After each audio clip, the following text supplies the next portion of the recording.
Aksidenti rënd automobilistik ka tronditur qytetin e Bulqizës, ku një makinë tip Forestrat ka dalë nga rruga duke shkaktuar vdekjen e një gruaje dhe plagosjen e 5 personave të tjerë. Sipas informacioneve paraprake, ngjarja ka ndodhur në vendin e quajtur Ura i qytetit në aksin rrugor Bulqiz-Peladi.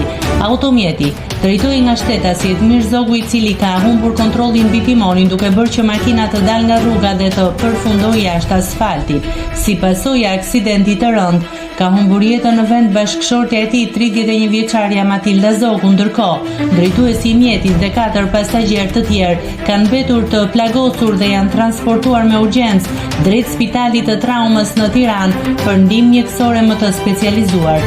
Ende nuk dihen shkaqet e sakta të aksidentit, por dyshohet se humbja e kontrollit mund të ketë ardhur si pasojë e shpejtësisë së lartë, lagështirës në rrugë ose një defekti teknik. Policia dhe grupi hetimor ndodhen në vendngjarje dhe po punojnë për zbardhjen e plotë të rrethanave të këtij aksidenti tragjik.